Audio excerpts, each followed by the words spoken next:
are held together with a hope that they will not discharge their contents into the surrounding community. The likelihood of tailings dams failing are highest when they are constructed according to the method of upstream dam construction. 3/4 of all the failures of upstream of dams in the world are characterized by upstream dam construction, which is the type of dam that is being proposed for the Bat 40 project right next to the Menominee River. In the aftermath of the horrific failure of the Brazilian tailings dam in January of 2019, an international committee of scientists from mining organizations, from financial organizations, and environmental organizations all came to the unanimous conclusion that upstream tailings dams ought not to be built, especially in areas characterized by high rainfall, because it is water. Thank you, Mr. Geddix. I apologize. I know you were just wrapping up there, but I think we did get the point on the tailings dams. And as you know, we did get quite a bit of feedback on this in December, and have tried to incorporate what we can to ensure that we do recognize those are different. Going down the list again, thank you, Mr. Geddix, for your comment. Bob Stuber, we have next.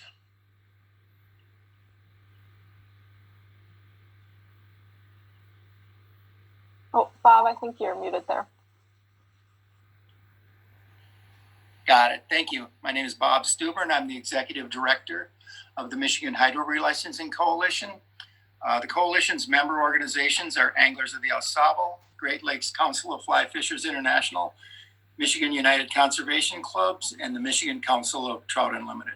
First of all, the coalition wants to thank Eagle for its leadership in this effort and the task force for their work in the development of the recommendations. The coalition supports the provisions outlined in the draft recommendations. However, the coalition notes that most of the regulations are regulatory or structural in nature, that being changes to the institutional structure of dam safety management at Eagle. And the coalition feels that approaches to addressing dam safety compliance issues from the hydropower industry also need to be developed. This approach has been effectively used in the forest management industry to encourage compliance with best management practices for the protection of water quality. For instance, the Sustainable Forestry Initiative of the American Forest and Paper Associations requires member companies to adhere to BMPs on company lands, and in some instances, impose sanctions on timber producers who fail to implement BMPs when logging on other lands. In a similar vein, the hydropower industry could sanction companies that are repeatedly out of compliance with dam safety requirements by simply not buying their power. Such an approach would probably be as effective as any government-imposed penalty. It is a coalition's understanding that Consumers Energy was buying the power produced by Boyce Hydro. Coalition wants to emphasize that it is not condemning consumers for this. However, the coalition is asking Consumers Energy and its hydropower industry counterparts to demonstrate similar leadership with safety-related compliance issues in like fashion as the forest products industry has done with BMP compliance. Thank you for this opportunity to comment. Thank you. That's very good timing, Mr. Stuber, and I think you were able to get your points across in the 2 minutes, so kudos to you for jotting those down. And with apologies to those who had registered an interest in commenting, I was just provided with that list, so I know a couple of you have gotten to speak, and we will be blending people into our order here. So next we have Dave Kepler, who would like to speak. If you want to identify yourself. Yes, thank you for giving us the opportunity. My name is Dave Kepler. I'm president of the Four Lakes Task Force, which is a delegated authority under Part 307 for the County of Midland and Gladwin that are dealing with the incidents of this failure. The Four Lakes are not, and by the way, we have about a 10-page comment input that we'll be putting on our website for our community and also forwarding it to the Dam Safety Task Force. It wasn't clear how to put written communications in. But these Four Lakes are not only the example of what can happen to a private dam, it's example of what will happen to almost every dam in Michigan that was originally built for a purpose of generation power. And that, and the fate fundamentally has been predetermined for these dams, which can no longer sustain the infrastructure to support them and need to be transferred over to public ownership. The Michigan Dam Safety Task Force should consider a preamble to its recommendations that frames for the public, counties, legislators, and agencies the overarching principles related to how these are going to be implemented. We think the task force has overlooked the fact that Part 307 is the exclusive statutory basis for the governance of lake levels, and it provides a model for ensuring the financial stability and environmental sustainability and safety of the dams. The lake communities need to be an active stakeholder in the dam safety program, not as just being an active member through community councils to dam owners. So we would suggest that the state considers requiring private ownership to have a community advisory board to be able to understand and be engaged in major repairs and compliance issues and be prepared for the eventual turnover of the dams. Finally, the state should manage the lake systems and ecosystems on a service life basis. It's not about removing or keeping them. It's about sustaining them. Part 307 ensures a process that frames collaboration and outcome-based risk management. We hope you read our recommendations. We are dealing with a significant challenge here, not only to respond to this issue, but we are rebuilding our dams in the process that we think is a model to look at. We specifically Thank you, Mr. Kepler. I think we're out of time here. I apologize that it's a short no problem. time frame. Thanks for your time. Yes, and as Mr. Kepler mentioned, I apologize. I didn't say up front that written comments are welcome as well. I know a couple of minutes is really a short time for some people to put their thoughts out there. I know I tend to think out loud and have trouble with time frames. So Eagle staff has put an email address in the chat box if you do want to get written comments in there, if you feel like you just weren't able to get your point across in this format. We're welcome to take those.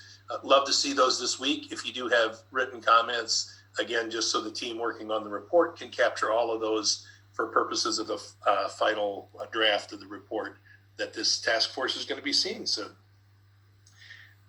Next on our comment list, we have Horst Schmidt. Horst, if you'd like to jump on and let us know where you're calling from, if you're representing a group or. Good morning, Horst Schmidt. I'm from the Holton area and president of the Upper Peninsula Environmental Coalition. I support the statements made by Professor Adix regarding tailings dams, since this is our primary concern up here with the possibility of mines being opened in the future. So I won't belabor the point as you pointed out, but I do want to point out that there needs to be a periodic test of the dam safety program, similar to what was done when they did a test on the straits to see what kind of response could be undertaken if there were to be a spill of oil in the under the Straits of Mackinac.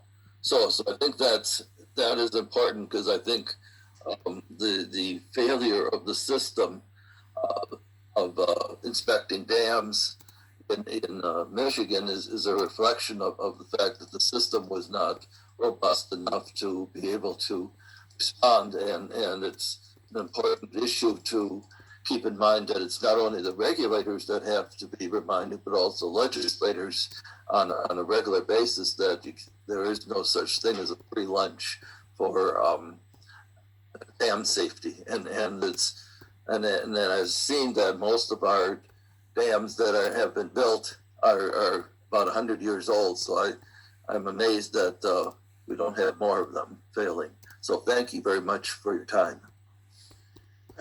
Thank you, Mr. Schmidt, for your comments. Really appreciate that. Next, we had a comment in the chat box, and it was from a number. It was 943-6971-2 2361. I think that's a little more than a phone number, but if you are out there with that number and wanted to make those comments out loud or had additional comments, this would be your opportunity. Again, it was a number starting with 943, ending in 2361.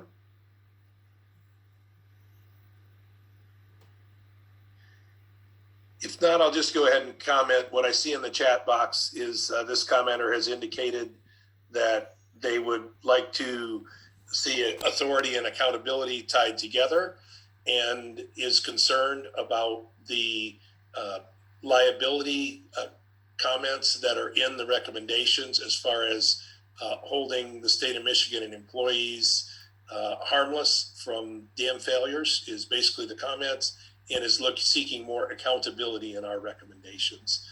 So one last chance from the number ending in 2361, if there was anything you wanted to add to those comments.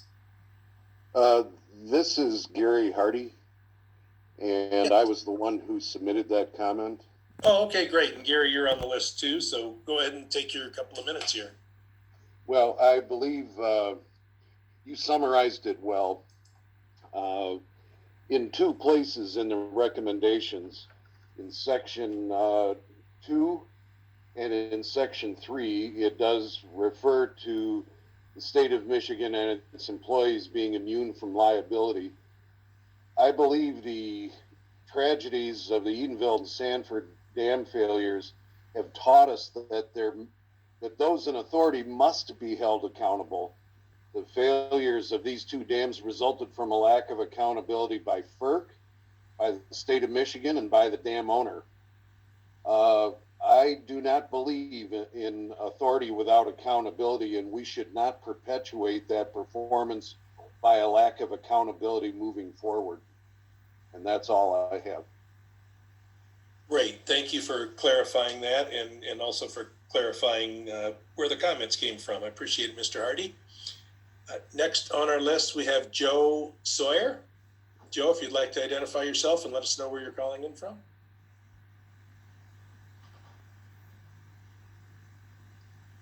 You may be on mute, Joe. We're not hearing you quite yet.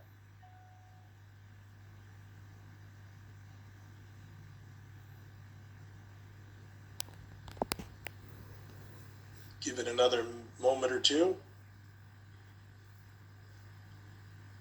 All right, I'll keep Mr. Sawyer on the list, and anybody who doesn't speak up when we call on him, we'll come back at the end and give it one more chance. That's all right, Evan. He just put in the chat that he doesn't have voice capability, but he has nothing to add, nothing additional. Okay, thanks very much. I appreciate it.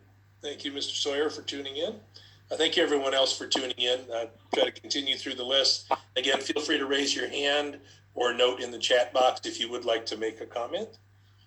Next on our list, we have Dale Bury.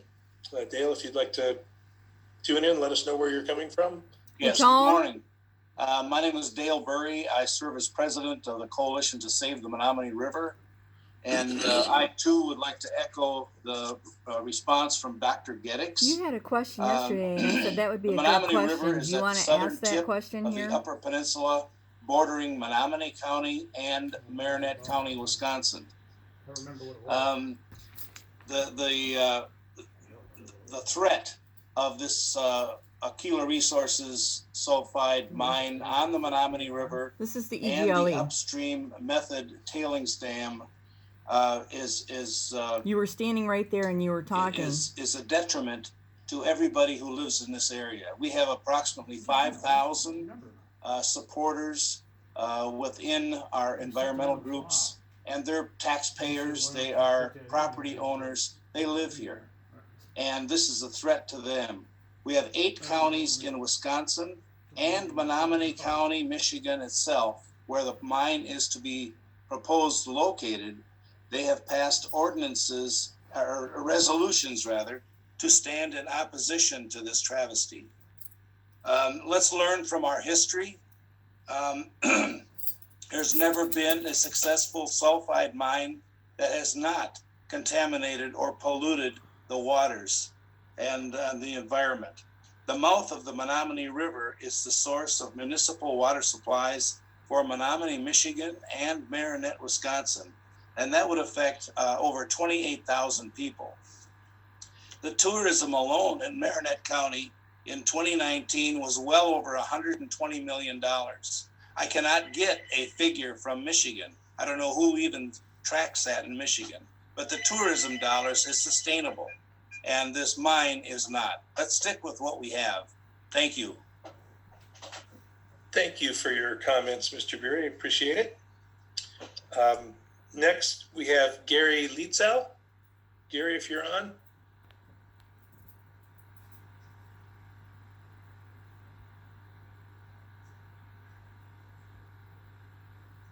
Gary, you may be on mute if you're commenting. We'll give it another couple of minutes and then, or a couple of seconds and come back. Gary Lietzow. Sorry if I'm butchering the name. All right, we'll come back to you if we're having any technical difficulties. Next on the list, we have Tim Wolf. Good morning. Can you hear me? Yes, thank you. Good morning. Thank you for the opportunity to comment. My name is Tim Wolf. I'm the village manager of Lake Isabella on the Chippewa River here in Isabella County. I'd like to briefly comment on 3 of the proposed recommendations and also offer a recommendation that I would hope you would consider in your final report. First, regarding recommendation number 16, regarding the proof of financial responsibility or security to ensure the continued safe operation of the dam. Many communities like ours that have a legal lake level have a special assessment district created that helps us ensure the long-term ability to maintain our dam and also the lake level. Where I would hope that the task force would look at a recommendation for the legislature is that special assessment wording should also being able to fulfill the back end obligation of what the recommendation says, where it talks about removal and site restoration at the end of the current license. I would think that many of the existing special assessment district languages that talk about maintaining the normal lake level probably would not be able to meet that threshold for the site restoration at the end of the license. That would be one area where I would hope that there could be some type of legislative fix that would encompass not having to reopen special assessment districts to make that a solution for communities. I also think that recommendation 26F with changing the design flood rating is long overdue. That's something that needs to be done over a measured period of time. Where adding capacity to spillways and dams is not something that can be done oftentimes in a short period of time. So I'd ask that the state look at a measured approach to implementing that. And lastly, I'd like to encourage to have Eagle create a document clearinghouse similar to what Treasury has done for local unit financial documents, where communities could go and find all dam-related documents on a simple, easy-to-use portal on the state's website. Thank you for your time. Where did my comment go that I Thank just you, put in Mr. here? Wolf. Good, insightful comments from a dam owner. Appreciate that, and I can say those are definitely things that we did discuss in the task force process here. And if you do want to put anything in writing, again, if anyone who wants to put anything in writing, there is an email address to put written comments to Eagle, and those will be reflected in our final report. Next on the list, we have Michael Rapanos.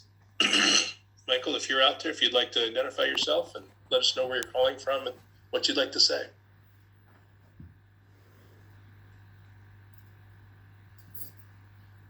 Rapanos, land developer. Michael Rapanos, you may be on mute if you are attempting to comment at this time. Give it a couple of more seconds here and come back to you if we don't get you on. Can you hear me?